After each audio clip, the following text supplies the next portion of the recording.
Hi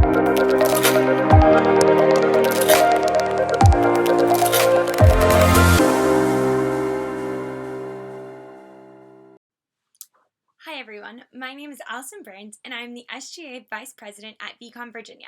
I'm humbled and excited to have the opportunity to share a story of my dear friend Butch, who loved extravagantly. My friend Butch was an energetic, faith-filled, elderly Filipino man who lived on the streets. I met Butch on the first outreach trip I served on. I have a huge heart for working with underserved populations, the homeless, victims of human trafficking, orphans, foster kids, and families and individuals from low socioeconomic backgrounds. I'm grateful for the opportunity to have served on and led several outreach trips to cities across America and nations in our world such as Niger, Brazil, Haiti, Thailand, New York City, San Francisco, Greenville, Atlanta, and Richmond. The first outreach trip I went on was to the Tenderloins of San Francisco, where we worked with organizations that served and helped rehabilitate, encourage, and assist the hundreds of homeless individuals within the neighborhood. On one of the first days, I met Butch. Butch had so much joy and love that it penetrated the hopelessness and gloom that lurked in the streets. In the midst of his financial and physical struggles, he was able to endlessly rejoice and was willing to share everything he had with others: his shelter, food, snacks, and clothes. He loved extravagantly.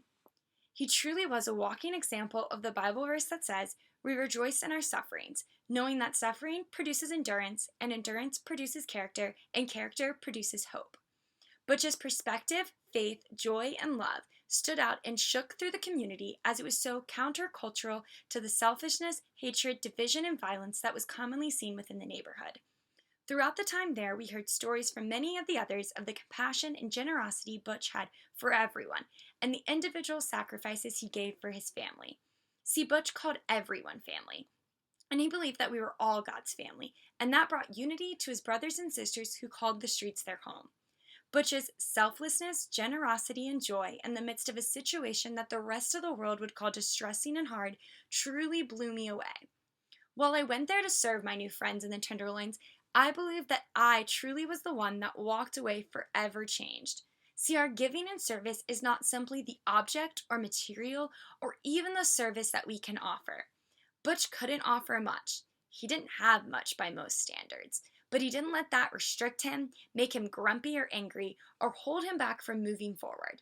Instead, he used it to propel him into action so that whatever he had, his faith, his love, joy, and even the few material things he did possess, he gave and shared with everyone, with no limitations, restrictions, concern of political correctness or stipulations, and with no desire to be paid, patted on the back, or gold starred stickered or bolded on the resume.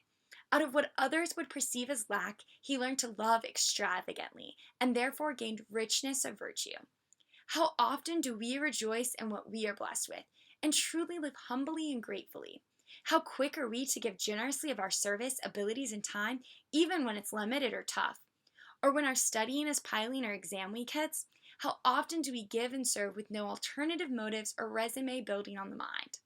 I was amazed at Butch's faith, love, hope, and joy. You see, while Butch and I did not relate in the physical community that we dwelled, we related deeply in our faith and in some of the trials of life we had endured. I was raised by a wonderful single mother and a woman of faith who encouraged my siblings and I to hold a hopeful and grateful perspective through very tough financial, family, and health challenges. See, I like to say, we had crazy challenges and amazing blessings. These trials served as a thread that has woven my ambitions together. My faith in God has been my source of joy and strength, guiding me through difficulties with gratitude and a learning perspective. Despite our obstacles, my mother always taught us to be thankful for the blessings God has given us, walk in faith and hope for the future, dream big, cast vision past the side of the current trials, and give generously with our service and our time. Life for Butch wasn't easy. My life at times hasn't been easy, and I'm sure many of you could say the same. I'm so incredibly grateful for my life, though, and for obstacles God has allowed me to walk through and overcome as they have shaped and refined who I am and my desire to compassionately serve the underserved through medicine. Meeting and forming a friendship with Butch was a pivotal point in my life and my faith that helped shape and encourage a perspective of hope, extravagant generosity, and joy in the midst of trials. Many times we hear, "Give it all you got." And yes, as we study, rotate, interview, and practice medicine, I have full confidence that we have already and will continue to give our 110%. But I also want to challenge us to drop the ed and simply give all you got. We all have got a lot. A lot of gifts, a lot of potential, a lot of intelligence, and a lot of compassion. Be grateful for what we are blessed for, the freedoms and privileges we possess, put others before ourselves, and don't dwell on the obstacle, the negative, or the comparison.